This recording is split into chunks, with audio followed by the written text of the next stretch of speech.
Понизноста кон Бугарија и Грција ги избриша антологиските црнила и црно семе од средното стручно образование во Македонија. Обидите во се да им се удоволи на соседите доведоа до ситуација до дел од средношколците веќе да не допира состојбата на македонците во Грција во граѓанската војна и атентатот на Ѓорче Петров за кој се пишува во делата на Коле Чашуле и Ташко Георгиевски. Универзитетската професорка по македонски јазик Симона Груевска-Маџоска за Алфа вели дека оваа несватлива одлука може би е последица на моменталната политичка состојба во државата.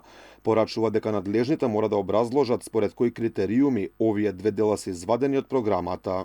Особено што секому му паѓа на памет конкретната сегашна политичка ситуација и зашто токму овие две дела се извадени, бидејќи црно семе обработува теми од граѓанската војна во Грција и македонците во неа, а црнила од Коле Чашуле го обработува атентатот на Ѓорче Петров, поточно антимакедонизмот, предавството и братоубиството. Нешто што може да направиме паралела и со сегашната ситуација политичка.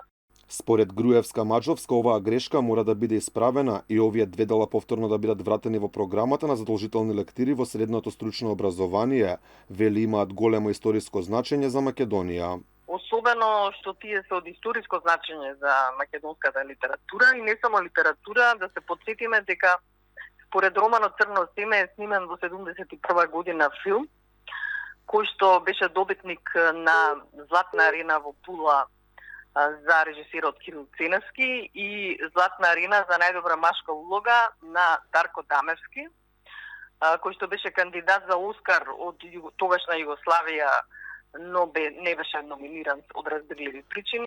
Како што е познато, по потписите на договорите со Бугарија и оној од Преспа со Грција, Македонија се обврза да интервенира во образованието на децата со отстранување на делови кои би биле навредливи за Атина и Софија. За ревидирање на македонската историја по бугарски терк веќе неколку години функционира и заедничката историска комисија. Инаку ова значи дека овие две дела нема да бидат дел од државната матура по македонски јазик, која што е иста и за учениците од средните стручни училишта и гимназиите.